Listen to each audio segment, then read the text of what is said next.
Mesdames et messieurs, bonjour ou bonsoir, tout dépend de l'heure à laquelle vous écoutez cette vidéo chez vous. Je m'appelle Michel Biemton, journaliste web camerounais, et merci de faire confiance à cette chaîne YouTube de l'engagement sociopolitique. Bienvenue à cette causerie citoyenne sur l'actualité camerounaise et africaine. Bienvenue à la chronique de MBT, mesdames et messieurs. Alors, mesdames et messieurs, vous vous en doutez certainement, il sera question au cours de cette édition de la chronique de MBT de l'affaire Martinez-Zogo. Martinez-Zogo, c'est un animateur radio, directeur de la radio Amplitude FM qui a été enlevé le 17 janvier 2023, puis quelques jours plus tard, plus précisément le 22 janvier 2023, c'était un dimanche matin.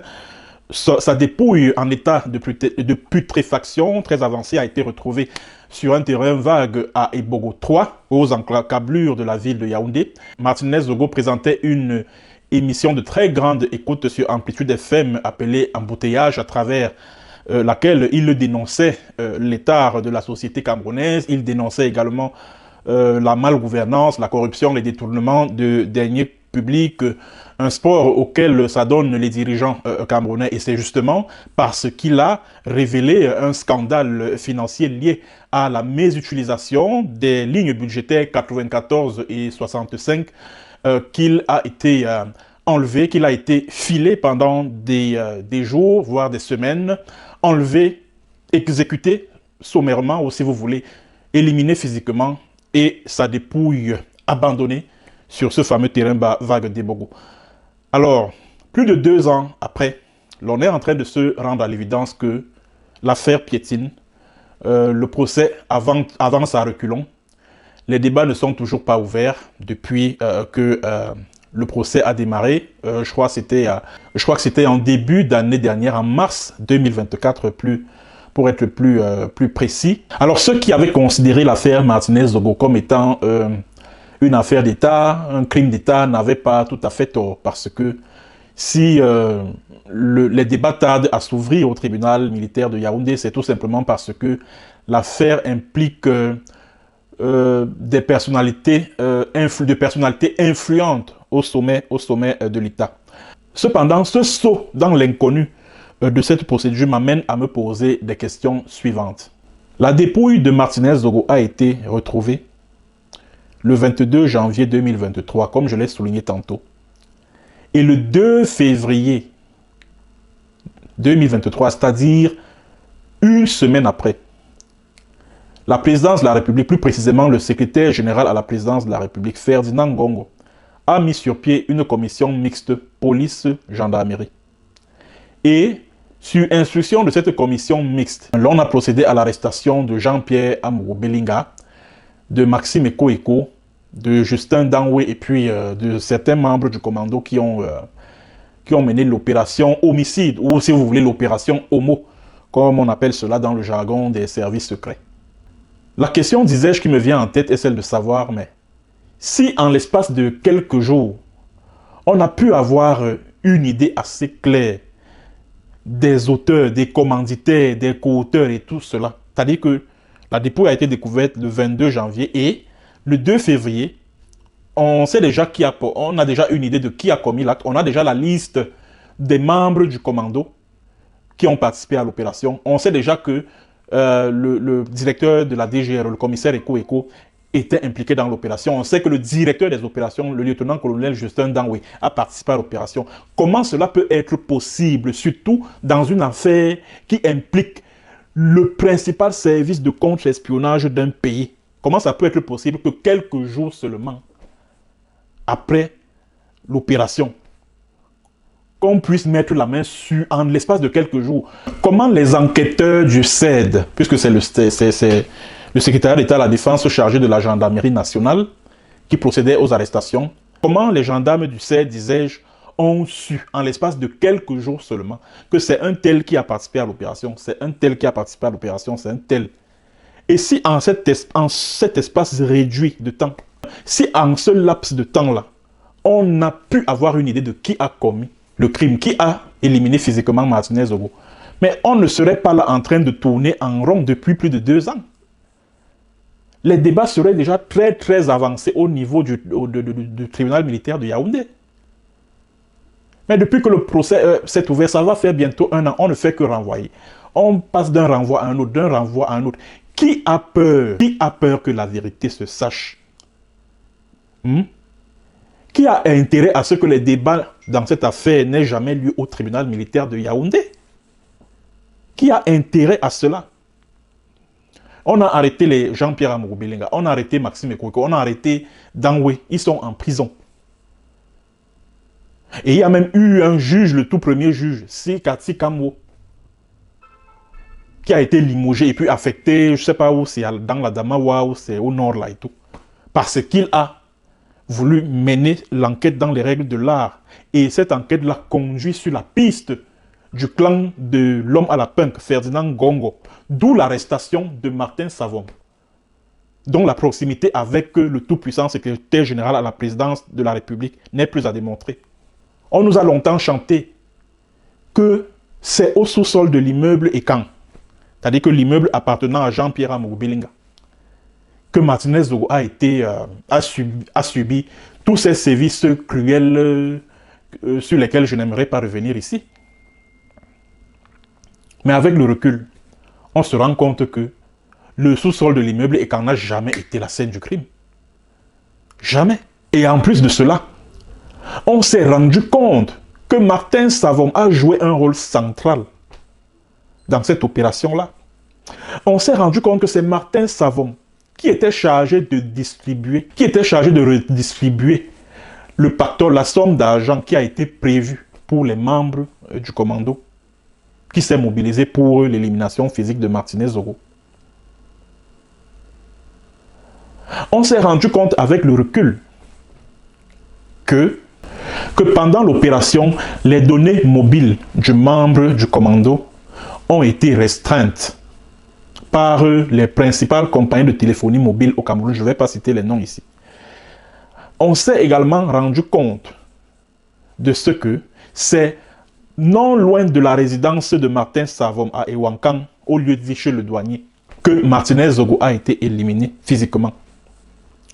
On s'est également rendu compte de ce que, avant la fameuse rencontre entre Justin Dangwe et Amourou Belinga, au domicile de ce dernier, au quartier complexe Beyak à Yaoundé, l'opération, c'est-à-dire que des réunions avaient déjà eu lieu à la DGRE au sujet de l'opération d'élimination physique de Martinez Zogo. Les réunions préparatoires de cette opération-là avaient déjà eu lieu bien avant que Jean-Pierre Amourou Belinga ne dise au colonel Justin Dangwe que oui, voilà, il y a un jeune homme là qui s'appelle Martinez Zogo, il passe son temps à m'insulter là, il parle de moi, il me dit de moi et tout, il m'insulte dans sa radio et tout. J'aimerais que tu lui fasses une petite correction. Tout ceci a eu lieu après la réunion préparatoire de l'opération. Bien après. Avec le recul, on se rend à l'évidence que des espions israéliens ont enquêté sur l'affaire avant même la mise sur pied de la commission mixte police-gendarmerie qui a ouvert les enquêtes sur l'affaire Martinez. Donc ça veut dire que le clan de Ferdinand Ngongo avait déjà anticipé sur les agissements des uns et des autres dans le cadre de cette opération-là. C'est de ça qu'il s'agit. C'est de ça qu'il s'agit. Et mesdames et messieurs, j'espère que vous-même, vous êtes en train de vous rendre compte de la complexification de cette affaire-là, de cette procédure. Parce que c'est une affaire qui implique des mains les plus insoupçonnées de la République. Parce qu'il va falloir quand même que Ngongo Ferdinand aille témoigner au tribunal militaire de Yaoundé afin qu'il puisse expliquer sur le rôle qu'il a eu à jouer dans cette affaire.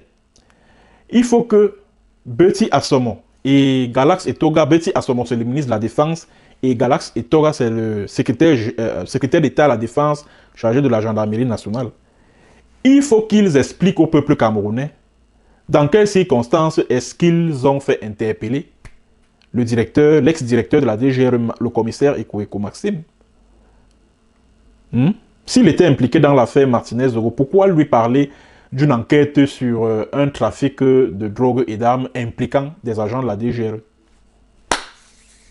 Pourquoi lui avoir tendu le guet-apens au tribunal, au au secrétariat d'État à la gendarmerie nationale. Pourquoi? Pour quelle raison?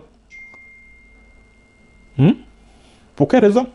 Au départ, on nous a fait croire que vraiment Amourou Belinga est impliqué à 100% dans l'élimination physique de Martinez Zogo. Bon, nous, les deux autres, moi-même, j'y ai cru au regard de toute la campagne qui a été menée tambour battant sur les réseaux sociaux à l'époque, laquelle campagne consistait à désigner Amourou Belinga comme le suspect numéro 1 de l'élimination physique de Martinez Zogo, parce que avant son enlèvement, c'est Jean-Pierre Amourou Belinga qui était au menu de l'émission Embouteillage qu'animait Martinez Zogo. Bon, moi-même, je me suis laissé enfariner, je me suis laissé embarquer par cette campagne-là. Et quand je me rends compte aujourd'hui que ceux qui animaient cette campagne-là sont les mêmes qui ont couvert les suspects dans l'élimination physique du jeune web comédien Samy Lenoir, quand je me rends compte que ce sont les mêmes qui ont mené une campagne contre l'homme d'affaires Hervé Bobda, je me pose beaucoup de questions. Je me demande si Amourou Belinga n'était pas celui à qui le clan Gongo a voulu simplement faire porter le chapeau de l'élimination physique de Martinez Zogo. Amourou Belinga, tout comme le commissaire Eko Maxime d'ailleurs. Je me pose beaucoup de questions. Et je suis en train de me rendre compte que les débats au tribunal militaire de Yaoundé vont permettre à l'opinion nationale et internationale de découvrir beaucoup de choses qu'on nous a cachées jusqu'ici. Beaucoup de choses. Voilà pourquoi depuis le procès piétine. Je me rappelle le procès de l'assassinat du défenseur des droits humains en RDC, là, Floribert Chebeya, qui était aussi un crime d'État, comme celui sur Martinez Zogola. C'est-à-dire que l'acte criminel a été commis le 1er juin 2010 et je crois vers la fin d'année, le verdict était déjà tombé au tribunal, à la cour d'ordre militaire de Kinshasa, qui est logé à la prison de Makala à Kinshasa. Or, chez nous au Cameroun, dans l'affaire Martinez, on passe tout notre temps à tourner en rond, tourner en rond. On parle de renvoi en renvoi, de renvoi sur renvoi, renvoi sur renvoi, renvoi sur renvoi. Juste pour des questions de forme. Mais moi, je pense qu'il y a une main noire là qui essaye de tout faire pour retarder l'ouverture des débats, pour proroger l'ouverture des débats, tout simplement. En tout cas, c'est mon point de vue. Hein. C'est mon point de vue. Il est évident que l'élimination physique, Martinez Zogo a été victime des deux clans qui, en ce moment, s'affrontent en perspective de la succession de Paul Biya. C'est de ça qu'il s'agit. Et l'enjeu principal de cette affaire, c'était le contrôle de la DGRE. Et il suffit de répondre à la question, qui est-ce qui contrôle la DGRE en ce moment? La réponse à cette question vous permettra de vous faire une idée du commanditaire de l'élimination physique de Martinez Zogo. Tout simplement. Ah oui. Et j'espère que Galax et Tora, Betty Assomo et Ferdinand Gongo, vous irez à la barre pour donner votre version des faits par rapport à cette affaire-là. Parce que Martin Savon, qui est proche de Ferdinand Gongo, ne peut pas avoir joué un rôle central dans cette opération Homo sans que Gongo ne soit impliqué dans ça. C'est impossible. C'est impossible. C'est impossible. Et il faut qu'on arrête de nous dire que oui, Amourou Belinga a reçu le colonel, encore que c'est le colonel Dangwe lui-même qui le dit, hein, que Amourou Belinga a reçu le colonel Dangwe à son domicile au complexe Beyak le 28 décembre 2022 et que Amourou Belinga aurait dit au colonel Dangwe d'infliger une correction à Martinez qui passe son temps à l'insulter à la radio et tout et tout et tout. Donc c'est tout. Ce n'est que sur la base de ces propos-là qu'on estime que non, que Amourou Belinga doit être considéré comme étant le commanditaire de l'élimination physique de Martinez Zogo. Pourtant, on nous a parlé de l'immeuble Ekandel le départ. On nous a dit que pendant que Martinez Zogo était torturé, Amourou Belinga a reçu un coup de fil de Laurent Esso qui lui a demandé de terminer le travail. Ça, c'est Reporters sans frontières qui avait révélé cela. Bon, Avec le recul, quel est le sérieux de cette version? C'est-à-dire qu'avec le recul, on se rend compte que l'immeuble Ekan n'a jamais été la scène du moins le sous-sol de l'immeuble Ekan n'a jamais été la scène du crime, que Amougou Belinga n'a jamais été sur le lieu où Martinez Zogo a subi son martyre, et que ce n'est pas par hasard que le corps a été abandonné à Eboro 3, puisque pas très loin de là habite le beau-père de Jean-Pierre Amougou Belinga, donc le papa de sa troisième épouse, de la troisième épouse de Jean-Pierre Amougou Belinga. Voilà pourquoi moi j'ai pris l'engagement, depuis l'affaire Sami, depuis l'affaire Hervé Bobda, de ne plus me laisser embarquer par un certain nombre de campagnes que certains individus mènent sur les réseaux sociaux. Dans l'affaire Martinez Zogo, je me suis laissé embarquer dans la campagne qui consistait à désigner Amougou Belinga comme étant le commanditaire. Bon, même comme à l'époque, j'avais estimé que Ngongo Ferdinand, lui aussi, pour avoir abandonné Martinez Zogo à ses bourreaux, devrait fournir quelques explications par rapport à cette disparition tragique. Mais avec le temps, avec le recul, je suis en train de me rendre compte que les assassins de Martinez Zogo courent toujours. Ils courent toujours, ils sont en liberté. Bon, peut-être que ceux qui ont, on va dire quoi, exécuté l'opération sont au frais, mais les commanditaires, c'est-à-dire que les commanditaires, les donneurs d'ordre, eux, ils sont tous en liberté. Et ils ne sont pas inquiétés. Et ce n'est pas demain qu'ils le seront, malheureusement. Voilà pourquoi le procès de Martinez Zogo se prolonge dans le temps et de façon indéfinie. Parce que ce sont ces commanditaires-là qui essaient de torpiller l'enquête, qui essaient de torpiller la procédure, qui retirent certaines pièces importantes du dossier. Et il n'y a pas que le clan Ngongo, puisque le clan de Mvondo Ayolo aussi se bat corps et âme pour faire sortir Jean-Pierre Amougou Belinga. Alors eux aussi, ils exercent une influence sur cette procédure-là et tout. Bon, voilà pourquoi l'affaire en justice au tribunal militaire de Yaoundé est dans l'impasse. Ouais.